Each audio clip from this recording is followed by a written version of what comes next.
श्री शिवाय नमस्तु भयम। आप सबका स्वागत है मेरे चैनल ज्ञान लोक पर। इस वीडियो में आपको एकदंता संकष्टी चतुर्थी की व्रत कथा सुनाती हूँ। हिंदू धर्म में एकादंता संकष्टी चतुर्थी का विशेष महत्व है। इस दिन विघ्नहर्ता की पूजा करना शुभ माना जाता है। हिंदू धर्म में भगवान गणेश को विघ्नहर्ता यानी सभी बाधाओं को दूर करने वाले देवता माना जाता है। ऐसा कहा जाता है कि अगर नियमित रूप से भगवान गणेश की पूजा की जाए तो जीवन की परेशानियां कम हो जाती है और सुख समृद्धि का आगमन होता है।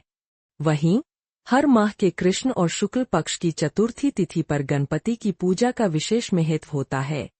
इसी क्रम में ज्येष्ठ महीने में आने वाली चतुर्थी तिथि को एकादंता संकष्टी चतुर्थी के नाम से जाना जाता है। इस दिन भक्त व्रत रखकर और विधिपूर्वक पूजा करके भगवान गणेश का आशीर्वाद प्राप्त करते हैं।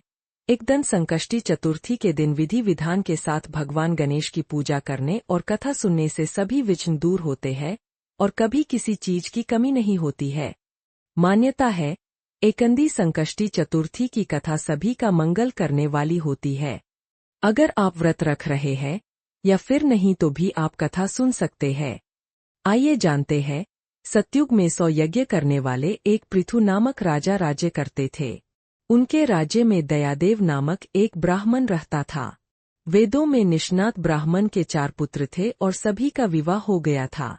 चारों बहुओं में बड़ी बहू अपनी सास से कहने लगी, हे माताजी, मैं बचपन से ही संकटनाशक गणेश चतुर्थी का व्रत करती आई हूँ। कृपया करके मुझे यहाँ भी चतुर्थी तिथि का व्रत रखने की अनुमति प्रदान करें। पुत्रवधू की बात सुनकर सास ने कहा, हे बहू, तुम सभी बहुओं में श्रेष्ठ और बड़ी हो। तुम्हें किसी प्रकार का कष्ट नहीं है और न तुम भिक्षुनी हो। ऐसी स्थिति में तुम किस लिए व्रत करना चाहती हो? हे सौभाग्यवती, अभी तुम्हारा समय उपभोग करने का है और व्रत रखकर तुमको करना ही क्या है? लेकिन बहू मानी नहीं, व्रत करने लगी। कुछ समय बाद ही बड़ा बहू ने एक सुंदर बच्चे को जन्म दिया। जैसे ही सास को जानकारी मिली कि बहू अभी भी व्रत कर रही है तो वह व्रत छोड़ने के लिए बहू को बाध्य करने लगी। ऐसा करने से गणेश जी नाराज हो गए। कुछ समय बाद बड़े पुत्र के बेटे का विवाह तय हो गया। विवाह के दिन वर का अपहरण हो गया। इस अनहोनी घटना से शादी के मंडप में खलबली मच गई। सभी लोग व्याकुल होकर कहने लगे, लड़का कहाँ गया? किसने अपहरण कर लिया? बारातियों द्वार ऐसा समाचार पाकर उसकी माता अपने सास से रो रो कर कहने लगी, हे माताजी, आपने मेरे गणेश चतुर्थी व्रत को छुड़वा दिया है, जिसके परिणाम स्वरूप ही मेरा पुत्र गायब हो गया है। अपनी पुत्रवधू के मुख से ऐसी बात सुनकर ब्राह्मण दयादेव और उसकी पत्नी बहुत दुखी हुए। साथ ही पुत्रवधू भी दुखित हुई। पुत्र के लिए दुखित पुत्र प्रति मां संकटनाशक गणेश का व्रत करने लगी।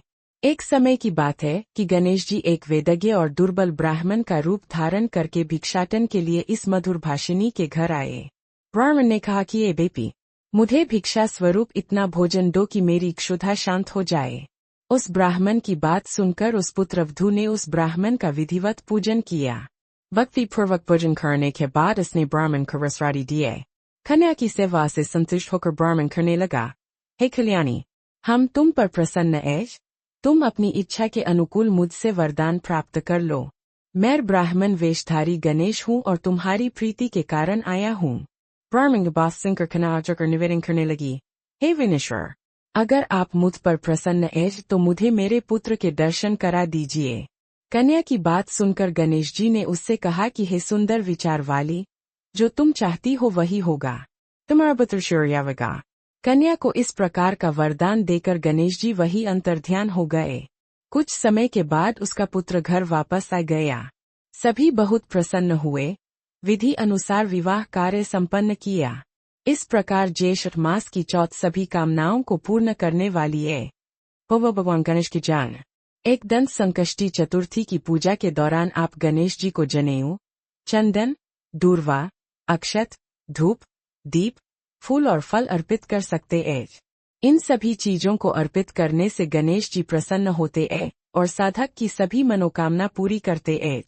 इसी के साथ गणेश जी को हरे रंग का वस्त्र अर्पित करना भी काफी शुभ माना जाता है, क्योंकि गणपति जी को हरा रंग बेहद प्रिय है। वीडियो अच्छी लगी तो वीडियो को लाइक, शेयर और मेरे चैनल ज्ञान लोक को सब्सक्राइब करना मत भूलना।